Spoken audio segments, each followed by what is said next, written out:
42 ridings in BC. By my count, you have candidates nominated in 41 of them. Is that right? I think you're right. Yeah, our goal is to have candidates in every riding in a couple of days from now in BC and all across the country also. But not only candidates, but also we have riding associations, organizations in every riding, and that's important. Different than the Green and the NDP, they can nominate a candidate, but there's no organization on the ground. So if you go on the Election Canada website, you'll see that we have 338 ridings association. So do you figure you have about 90% of your candidates nominated right now? Roughly? No, about 80%. That's the number that the head office gave me this morning. But we'll be there. We'll be there. We still have until the 30th of September. And a lot of our candidates are having their appointment and meeting with their returner officer, Election Canada returner officer there. So I know that a lot of them are having meeting actually this afternoon and tomorrow. Now, your party says that it's polling at about 5 to 6% in some BC ridings. Are there some that you're targeting in particular that you think you can? I mean, you need to be realistic, right? I mean, you can't. Yeah, I like the question. It's very difficult for us. We're a new political party, and we don't do any polling. What I'm saying, and I'm saying that personally, around 5 and 6%. Why? Because every poll that you can see, they don't ask the first question when they are asking a question, and after that they are saying, do you think they're going to vote for the Liberals or Conservative? They are naming the other parties, but they don't name our party. It's under orders party. So the first question, they don't name us, and so that's a little bit unfair. But if you had the people who are supporting us and people who said that they're going to vote for another party, it's about 5 and 6%, and I think that's a real score. So and the question about targeting a riding, I'll give you an example. We had the best score in February with Laura-Lynn Thompson in Burnaby South. That is an NDP riding. And we had only 5% of the vote at the by-election in February in a Conservative riding. So we don't know. We can win seat. We can win NDP riding. We can win some Conservative riding or Liberal riding, because people who are supporting us, maybe 45% of them are former Conservative. But a lot of them, people who voted for Jean Chrétien and Paul Martin for a balanced budget and lower taxes, and Justin Trudeau for a balanced budget, some of them are coming to us. Some NDP are coming to us. I have all in Newfoundland are people there that are working with us, former NDP. They want to support us because we're the only party who will abolish supply management and also no more subsidies to big business and ending corporate welfare. So targeting ridings, it's difficult, and that's why what we did when Mr. Johnston asked us to give him some polling for participating in the debate, our answer was, this is 5 or 6 riding when we have candidates that are well known in their riding and that may help because they have a reputation in their riding, like Renata Ford and like also in Alberta Stephen Fletcher. So people who are known in their riding, and so I think they have a better chance to win because for their name and plus the party and plus my reputation. So answering your question, I don't know which riding we can win here in BC. And I try to travel just across here and meet our candidates and helping them. Laura-Lynn was well known in her riding. Mm-hmm. The NDP and the Green didn't run candidates for that particular by-election. Out of respect for the leader of the NDP. Yeah. Of the NDP. Yeah. So is that really a fair assessment? She polled at 10.6% at the ballot box, but I'm not sure that's a fair assessment. I'm not sure you're going to see that kind of margin of victory again. Yeah, but don't forget, that was only 3 months after the creation of the party. This party exists for the last, we started that last September, so now 11 months. So that was a good score, and I agree with you, but that was a good score after only 3 months. So after 11 months, I think now more people know that we exist. Now, we, earlier this year in 2019, had a by-election in Nanaimo. Ladysmith. Your candidate there just got 3%. Yeah. Does that concern you? No, no. The biggest challenge that we have, it is not about our policies. It is the fact that maybe 0.5% of the population don't know that we exist. 52% of Canadians are saying that they're ready to vote for a new party at the federal level. We are the only new party at the federal level. So our challenge, and I did door-to-door here in BC, and I can tell you maybe half of the door, they didn't know that we exist. So that's why it's so important for us to participate in these national debates. And our participation, people will be able to look at our policy and understand that, yes, we are the only new political party in Canada that is doing politics differently. Okay. So our challenge is to be known. Our challenge is not on policies. So it's perfect. So give your best pitch to people in British Columbia about why a vote for your party is not a wasted vote. Why? What is it about your platform that speaks specifically to British Columbia? What can you do for this province? Well, first of all, I think the economy and immigration, that's two important policies that we are speaking on, and other political parties won't speak about immigration. And I think it is important to have a discussion about immigration, and we need to have more economic immigrants. I agree with that. But this year we'll receive 320,000 newcomers this year, but only 26% of them will be economic immigrants. Yes, we want fewer immigrants. We're the only political party that are looking for fewer immigrants, but at the same time we want more economic immigrants, so a bigger ratio. Instead of 26%, our ratio will be 50%. So what I'm saying to people who are concerned for the future of this country, we have a solution for that. We want to have that discussion on immigration. And people are proud. We want to have the discussion because we love this country. We like this country. This country has been built by immigrants, by Francophone, Anglophone, First Nation, immigrants from all over the world. And they came under rules. They came under a point system. And they came, and they had an interview, a face-to-face interview when they came. It's not the case anymore. So let's have a discussion about immigration. And when you have 49% of the population that agree with us and said that they want fewer immigrants, and only 6% of them are saying that they want more immigrants. So we're not radical when we're saying that. We're just engaging the debate. And if you believe in this country, you want to be sure that also we'll have a balanced budget. And we're the only party to speak about that. Before we get to the budget, I don't want to leave the topic of immigration.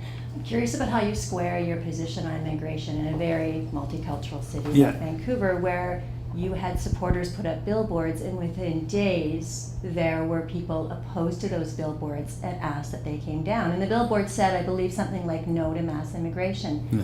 That doesn't appear to be a message that people in Vancouver want to hear. No, I think people in Vancouver, like in other big cities in this country, we understand that Canada is a diverse country. And we have people that are in Vancouver and other big cities, and small one also from diverse ethnicity and also coming from other countries. But diversity is good. We're not against diversity. We're against more and more and more diversity. Like Justin Trudeau, when he said diversity is our strength, we don't believe in that. What unites us, it is our strength, and we must focus on that. So when I did my announcement on the immigration policy, I was in Mississauga, in Ontario. And if you look at the videos and if you look at the crowd, we had people from different faiths. We have people, Muslim people, Jewish people, Christian people, Sikh people, people from different faiths that were there, and also that are candidates for our party, and also people from different origin, from China, from India, from Africa. That was a diverse crowd. and perfect, but these people, they came here under certain rules and they want that to be like that. Now it's a kind of a open borders. Everybody can come. We don't have a face-to-face interview with each one of them. We don't ask them question about their values. We want to be sure that a person will come here. First of all, they will share our Canadian values, and we have a discussion about that. Equality between men and women, equality before the law, the separation with state and religion. That's all Canadian values. So what I'm telling you is, here in Vancouver, yes, that's diverse, and that's great. But you had protests this morning in Surrey. Yeah. I understand there are protesters coming tonight to Yeah. your rally Yeah. in Vancouver. It's okay. There are people who believe that your policies on immigration are What? Say the are word. racist, right? You hear that. You But hear because they don't want, that because they you've don't embraced want, white supremacists, yeah, that- but that's not true. Because they don't want to have the discussion. Our opponent don't want to have this discussion, and they are speaking like that.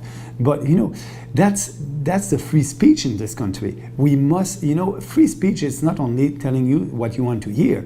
When you're free to express your opinion, you must be free. I'm telling you something that maybe you don't like. Maybe you want to have more immigrants, and I want to have fewer immigrants. But that's not Canadians what they're doing. They don't want to have that discussion, and I don't have any problem with them protesting.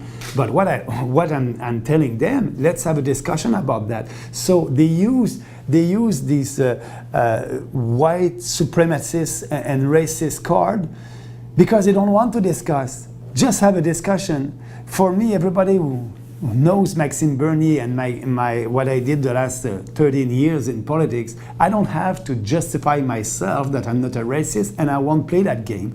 I want to speak about our policies, and these people doesn't want to have that discussion. They're intolerant, and I'm not. And starting by Jagmeet Singh, I'm looking forward to have a debate with him about immigration. If you're saying that our policy is racist, you're saying that 49% of Canadians are racist, because 49% of Canadians want fewer immigrants. I want to squeeze in some questions about the climate before Yeah. we run out of time with you today. You and I are having this conversation on a week that youth across the world are galvanizing Yeah. in these global strikes against climate change. Some people have called you a climate denier. Where are your policies on the environment? I'm not a climate denier. I know that the climate is always changing. Actually, that's the normality in climate. Climate is always changing. That's the normality. And what I'm saying that right now, Justin Trudeau and also the other leaders like Scheer, when they're lying to the population, when they're saying that they will achieve the Paris Accord targets with their policies, it's not true. And the UN said that before, that Justin Trudeau, with a carbon tax of $50 a ton, won't be able to achieve the Paris Accord targets. It's not coming from me. It's coming from. Would you commit to achieve No, the Paris? no. And why not? Okay, so they won't. When they're saying to the Canadian population that they will achieve the targets, they're lying. They're hypocrites. Same thing for Andrew Scheer. He said, "I want to impose a carbon tax, but I will impose more regulation on wanna know what you think. more regulation on businesses, and I will impose also a tax on the big business." So they're lying to the population. They won't be able to do that. I'm not lying to the population. I'm saying I won't sign the Paris Accord. The environment is a shared jurisdiction with provinces, and if they want to fight climate change, they can do that. Like my own province in Quebec, they have a cap and trade system, and so the carbon tax in Quebec won't apply because they have a cap and trade system. So I'm saying to Canadians, there's no climate emergency in this country. Do you see the emergency? There's no emergency in this country. We must have a discussion. But these people are saying we must panic. Like Greta said in New York, we must panic. I want you to feel my fears. That's not responsible. She's asking our students not to go to school to protest. It's not responsible. And a lot of kids right now, a lot of kids, yes, that's happening. Yes, a lot of kids are anxious because they don't know their future. They think that will be the end of the world in 10 years. It is not responsible. There's no panic, and they're saying that we must panic. We must not debate. debate? Because they don't want to debate. And we cannot base a public policy on fears and panic and sentiment. You must base a public policy on reason and facts. And there's a lot of scientists that are saying the main reason for the